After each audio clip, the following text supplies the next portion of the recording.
오늘 우리가 에베소서의 말씀을 읽었는데요. 이 에베소서는 사도 바울의 이름으로 전해지고 있기는 하지만 사실은 그보다도 사도 바울보다도 약간 그 후대의 교회 상황을 배경으로 하고 있습니다. 바울의 친서는 아니지만, 줄여서 얘기하자면 친서는 아니지만, 기본적으로 바울의 사상, 바울의 신학을 바탕으로 해서 교회가 본격적으로 시작되는 그 즈음에 그 그리스도인됨의 그 의미를 역설하고 있는 그런 서신이라고 할 수 있습니다. 오늘 본문 말씀은 크게 세 가지 핵심으로 지배하게 됩니다. 죽음, 생명, 구원. 이렇게 세 가지 세 토막으로 나눠져 있습니다. 먼저 첫 번째로 본문 말씀은 그 첫머리에서 허물과 죄로 죽음 가운데 있었던 그 과거를 회상합니다. 이 서신이 그리스도인 공동체를 향해서 전해진 만큼 그리스도인이 되기 이전에 죽음과 같은 그 삶을 말하는 것입니다. 여기서 말하는 허물과 죄는 같은 말의 동어 반복이라고 보면 됩니다. 죄라고 얘기해도 될 걸 허물, 두 가지로 이렇게 얘기하고 있는데요. 어쨌든 그 죄 가운데 있는 삶은 살아있으나 죽은 것과 다름없다는 것을 1절에서 3절은 얘기하고 있습니다. 그럼 그 삶의 실상이 뭘까요? 그 죄 가운데 있는 삶의 실상은 세상의 풍조를 따라 사는 것이고, 흥미로운 표현입니다만, 공중의 권세를 잡은 통치자, 다시 말해 지금 불순종의 자식들 가운데 작용하는 그 영, 사람들을 지배하고 있는 그 영을 따라 사는 그런 삶이라고 묘사하고 있습니다. 여기서 말하는 죽음이라고 하는 것은 생물학적인 의미에서 개체 생명의 죽음을 말하는 것이 아닙니다. 죽음과 다르지 않은 모든 인간들의 삶의 실상을 말하는 것입니다. 공중의 권세를 잡은 통치자, 곧 지금 불순종의 자식들 가운데 작용하는 영, 그 영을 따라 산다는 것은 사람들이 처해 있는 압도적인 그 현실을 말합니다. 지금 권력을 잡고 있는 사람들의 뜻에 따라 그저 순응하며 살아가고 있는 삶입니다. 달리 말하면 육신의 정욕을 따라, 오늘 말씀 표현 그대로 하자면은 육신의 정욕을 따라 살아가는 삶입니다. 이것을 죽음이라고 얘기하고 있습니다.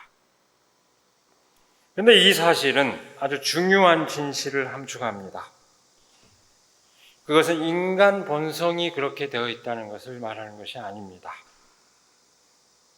그것이 아니라 그저 압도적인 현실의 힘에 매여 인간이 그렇게 지금 되었을 뿐이다. 그렇게 살고 있을 뿐이라고 하는 것을 말합니다. 다시 말하면 인간은 정반대로 그 반대의 가능성을 지니고 있다는 것을 뜻합니다. 이어지는 말씀이 역설하고 있는 그 진실입니다. 인간은 본래 그렇게 공중의 권세를 잡은 자에게 매여 살도록 되어 있는 것이 아니라 하나님의 선물로서 구원의 은총을 누리게 되어 있다는 것을 얘기하고 있습니다. 그래서 곧바로 두 번째로 이어지는 주제는 그 구원에 이르는 생명에 관한 내용을 선포하고 있습니다. 4절에서 7절 말씀입니다. 죽음이 아니라 생명입니다. 자비가 넘치는 하나님께서는 크신 사랑으로 우리를 죄의 죽음 가운데서 살리시는 분입니다. 특별히 그리스도 안에서 죽음으로부터 삶으로 부활하게 해주시는 분, 그렇게 거듭나게 해주시는 분입니다. 그 놀라운 하나님의 은혜로 죽음과 같은 삶을 살고 있지만, 비록 지금 그렇게 살고 있지만 그리스도 안에서 삶다운 삶을 누리게 된다고 하는 그 진실을 이 두 번째 대목은 선포합니다. 죽음과 같은 삶이 과연 뭘까요? 공중의 권세를 잡은 자들에 매여 육체의 정욕을 따라 사는 삶입니다. 그저 주어진 현실의 질서를 그대로 용인하고 그 세상의 법칙 안에서 살아가기 위해서 발버둥되는 그런 삶입니다. 그리스도 안에서 생명을 누린다는 것은 죽음을 이기고 부활하신 예수 사건의 그 의미를 따라서 사는 것, 아니 십자가 이전부터 이미 보여주신 그리스도의 삶을 따라 사는 것을 뜻합니다.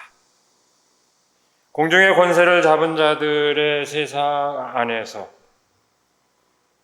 그들이 부여한 그 질서 안에서 차별받고 배제당해서 가장 낮고 천하게 여겨진 그 사람들까지도 온전히 하나님의 자녀로 인정받고 삶다운 삶을 누리는 그 현실입니다. 그것이 바로 죽음에 대비되는 의미의 생명입니다. 하나님께서는 예수 그리스도를 통하여 바로 그 생명의 길을 보여주셨고 그 길이 세세토록 이어지기를 바라십니다. 그래서 세 번째로 오늘 본문 말씀은 바로 그 삶을 두고 일러서 하나님의 은혜로 받은 구원이라고 말하고 있습니다. 그 삶의 현실을 그렇게 얘기하고 있습니다. 8절에서 10절 말씀입니다.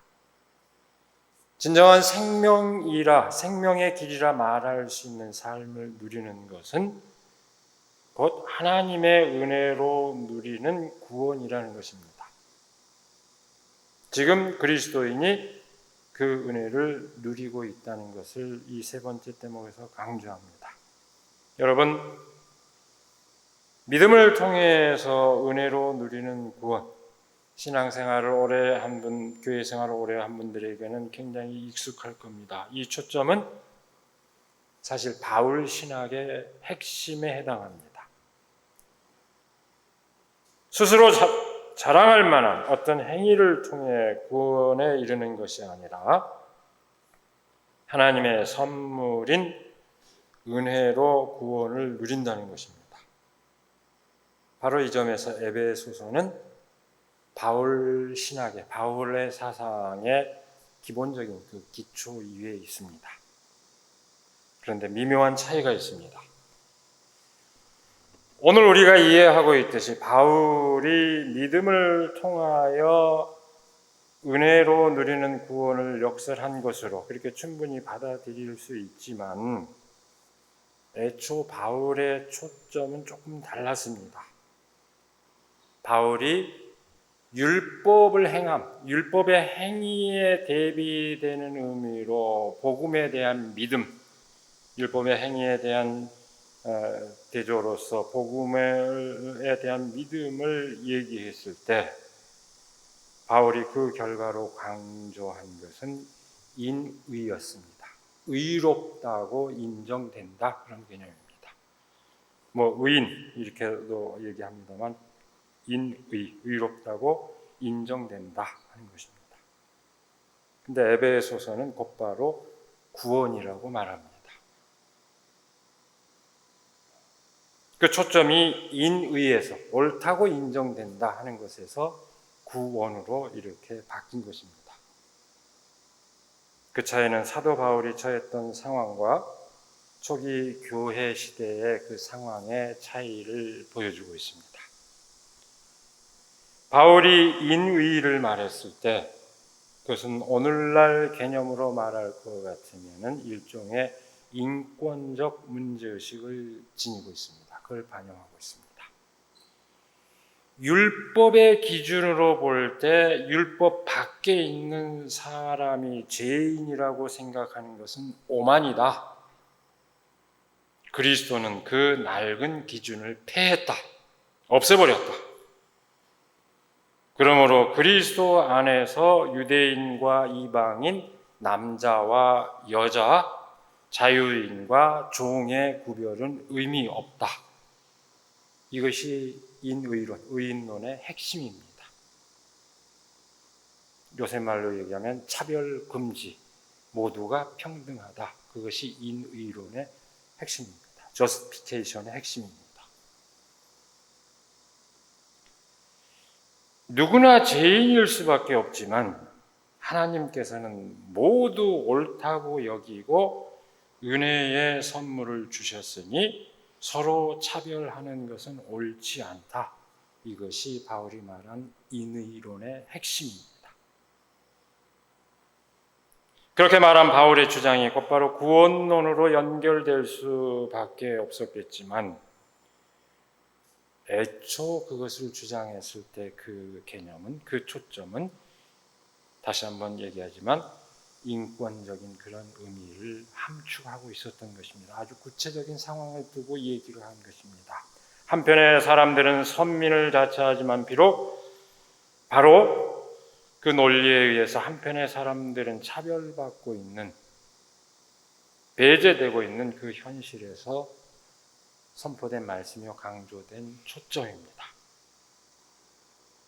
반면에 구원의 의미를 강조한 에베소서의 말씀은 보다 더 일반적인 의미에서 인간 삶의 실상을 돌아보게 하려는 그런 뜻을 지니고 있습니다. 누구나 지닐 수 있는 인간의 어떤 속성을 되돌아보게 하는 그런 의미를 지닙니다. 그 누구든 스스로 잘나서 어떤 자랑할 만한 행위, 다시 말해서 선행으로 구원에 이르는 것이 아니라 하나님의 은혜로 구원을 누린다는 그 진실, 그것을 힘주어 강조하고 있는 것입니다. 그 의미를 마지막 말씀에서, 오늘 읽은 본문 말씀의 마지막 구절에서 이렇게 얘기합니다. 우리는 하나님의 작품입니다. 선한 일을 하게 하시려고 하나님께서 그리스도 예수 안에서 우리를 만드셨습니다. 하나님께서 이렇게 미리 준비하신 것은 우리가 선한 일을 하며 살아가게 하시려는 것입니다. 저는 오늘 이 말씀의 의미에 특별히 주목하려고 합니다. 도대체 어떤 의미일까요? 율법의 행위와 복음의 믿음이 대비될 때 흔히 행위를 배제하는 것으로 생각하기 쉽지만 그렇지 않습니다. 행위는, 모든 행위가 의미 없다고 것을 얘기하는 것처럼 생각하지만 그렇지 않습니다. 어떤 경우든 행위 없는 믿음은 죽은 믿음일 뿐입니다. 복음을 믿음으로써 은혜로 구원을 누리는 사람에게도 여전히 선한 행위가 요청됩니다. 에베소서의 이 말씀은 그리스도인은 마땅히 선한 일, 곧 선행을 해야 한다는 것을 말합니다. 그런데 그 선행이 어디에서 비롯되느냐 하면 하나님으로부터 비롯된다는 것입니다. 그러므로 자기를 자랑하려고 해서도 안 되고 그것으로 구원받은 것인 양 생각해서는 안 된다는 것입니다. 더 줄여 말하면 선행은 하나님의 선물로서 은혜를 누린 사람들의 마땅한 열매라는 것입니다. 네, 여러분, 아마 이 말씀을 대하면서 어떤 의문이 계속 떠오를 수 있습니다. 이 대목에서 우리에게 늘 제기될 수 있는 한 물음이 있습니다. 그렇다면 그리스도인은 주체로서 자기 존재를 완전히 부정해야 한다는 것인가? 스스로의 선택과 결단 그리고 어떤 행위가 의미 없다는 것인가 하는 물음입니다.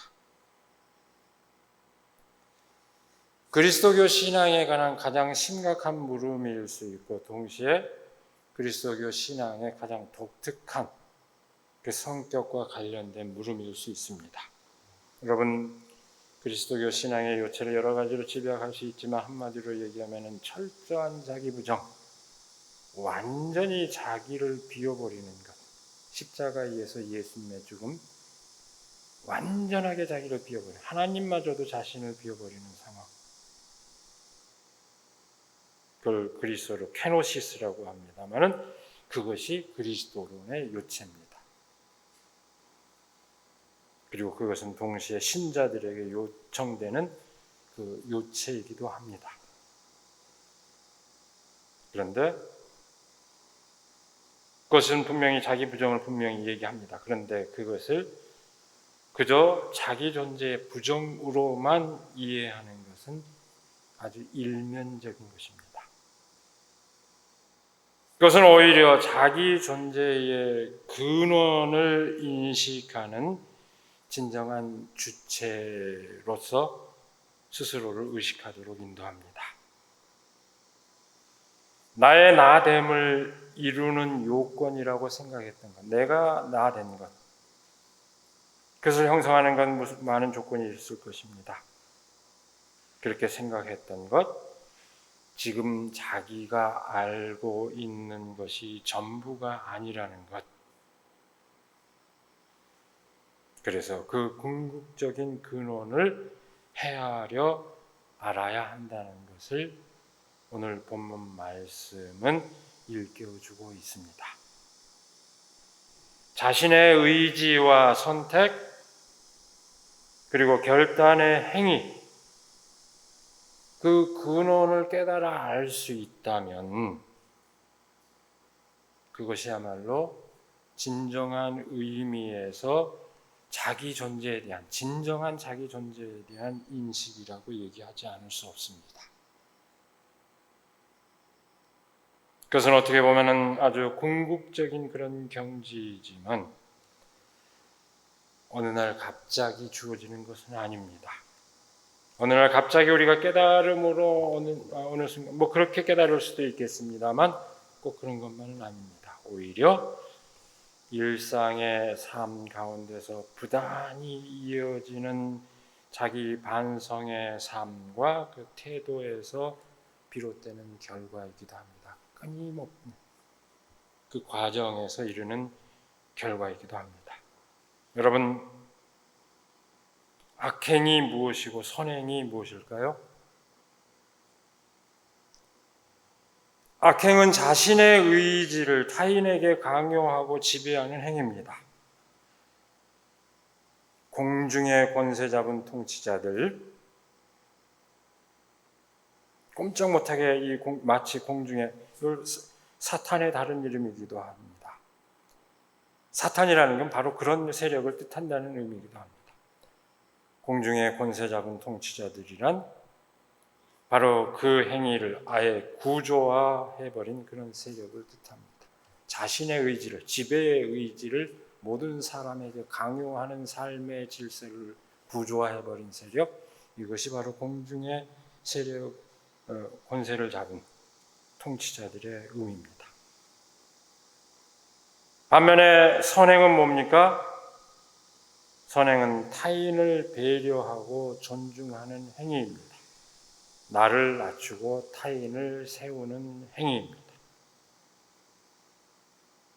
네, 여러분, 우리가 악행을 거부해야 한다는 것은 너무 쉽습니다. 분명합니다.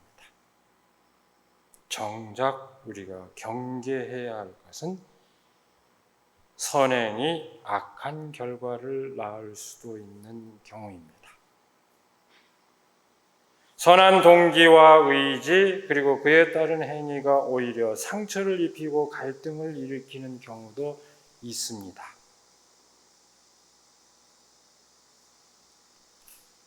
그것이 자기만의 그 의지의 간철에 그칠 때, 지배의 욕망을 떨쳐버리지 못했을 때 그렇게 기결이 됩니다. 예컨대 내가 이만큼 베풀었으니 너도 이만큼 해야 하는 것 아니냐 하는 기대를 갖는 순간, 선행을 하면서 그런 기대를 갖는 순간 선한 의지는 뒤틀리고 악행과 다르지 않은 결과로 이어질 수 있습니다. 우리가 선한 일을 할 때 늘 경계를 해야 됩니다. 자선을 할 때나 봉사를 할 때나 헌신할 때 항상 그런 마음은 도사리고 있습니다.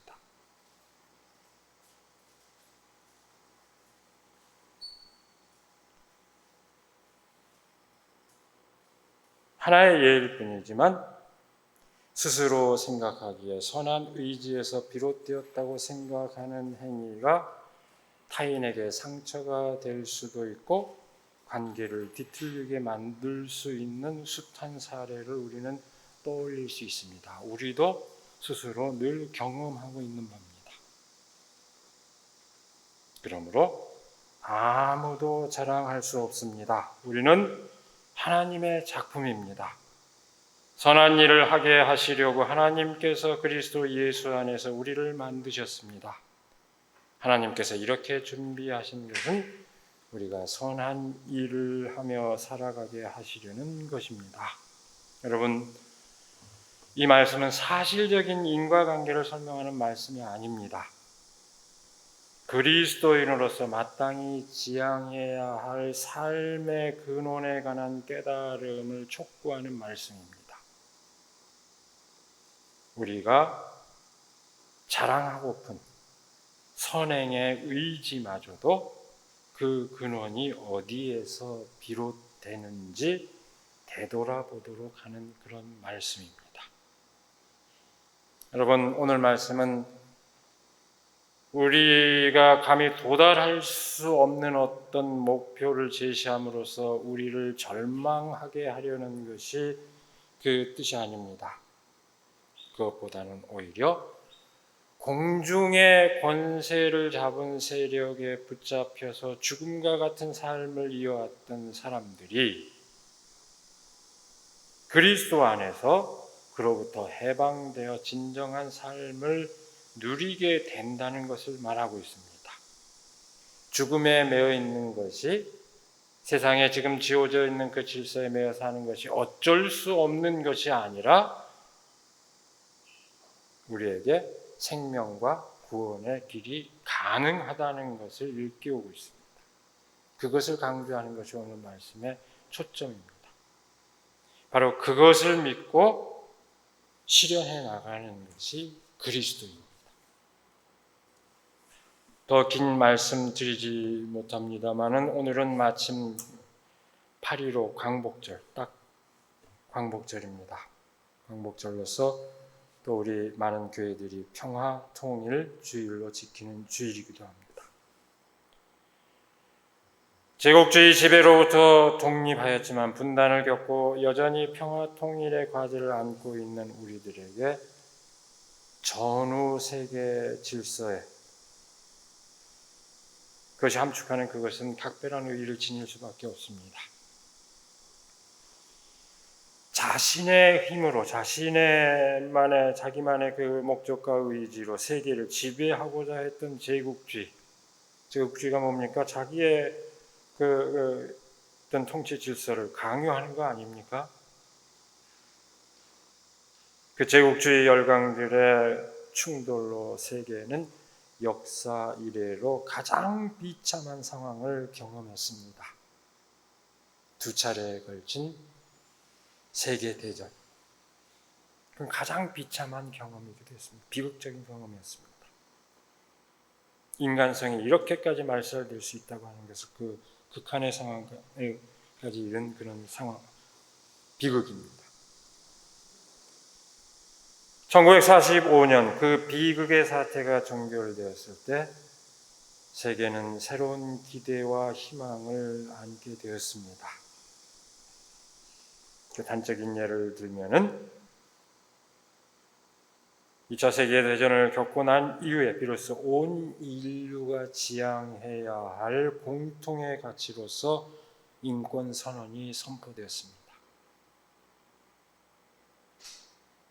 비록 자본주의와 사회주의 양진영으로 나누어지고 우리 민족의 경우에 동족 상잔의 비극을 겪기도 했지만 1945년 이후 전후 질서 가운데서 그 전후 질서는 어떤 의미에서 또 다른 의미에서 상당한 인류가 번영을 누린 그런 시기이기도 했습니다. 그럴 만큼 물질적인 번영과 함께 문화의 발전을 맛본 것도 사실입니다. 그러나 오늘 현실은 어떨까요? 이른바 자본이 전 세계를 지배하게 된 자본의 지구화 이후 물질적인 번영은 더욱더 가속화되고 있는지 모릅니다. 총량적인 그런 차원에서 보면은 물질적인 번영은 확실히 더 이렇게 가속화되었다고 할 수 있습니다. 그러나 갖가지 위기 현상이 나타나고 있고 급기야는 코로나19 팬데믹으로 인간의 문명 자체를 근본적으로 되돌아보지 않으면 안 되는 그런 위기를 겪고 있습니다. 인간이 스스로 살겠다고 한 것이 거꾸로 온 생명을 죽이고 자기 스스로를 죽이는 그런 상황을 우리는 지금 마주하고 있습니다. 자기 만족을 추구하는 문명의 그 문명이 극단으로 치달은 그런 현상이라고 할 것입니다. 오늘 공중의 권세를 잡은 힘, 그 힘의 실체가 뭡니까? 바로 자본입니다. 그 자본이 전지전능한 능력을 발휘한 결과입니다. 오늘 본문 말씀은 그렇게 위기에 처해 있는 세계 현실에서 위기의 실상을 직시하는 동시에 그 위기로부터 벗어날 수 있는 그 희망을 독려하는 그런 의미를 지니고 있습니다. 하나님의 크신 사랑 안에서 선한 일을 하며 삶의 기쁨을 누리는 세계를 만들기 위한 결단과 헌신을 요청하고 있습니다. 이를 위해 우리가 어떤 삶의 자세로 살아가야 할지, 어떤 과제를 실현해야 할지 끊임없이 분별할 수 있기를 바랍니다. 그 지향점을 찾아 나서는 것이 그리스도인의 과제라는 것을 명심하고 그야말로 아름다운 세계를 일궈 나가는 우리들이 되기를 이 시간에 간절히 기원합니다. 기도하겠습니다.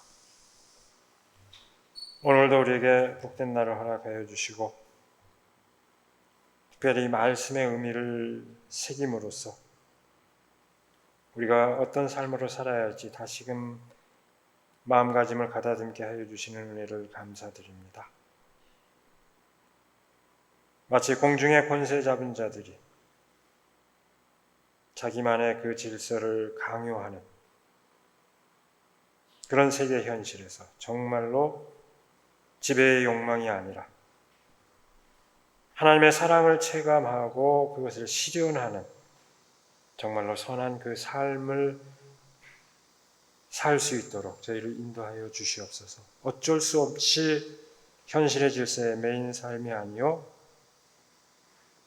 하나님으로부터 비롯되는 그 선한 의지, 그 사랑의 삶을 마땅히 실현하면서 살아가는 저희들이 되게 하여 주시옵고 그렇게 해서 평화로운 세계를 이루는 그 희망을 저버리지 않도록 저희를 인도하여 주시옵소서. 우리 주 예수 그리스도의 이름으로 기도드리옵나이다. 아멘.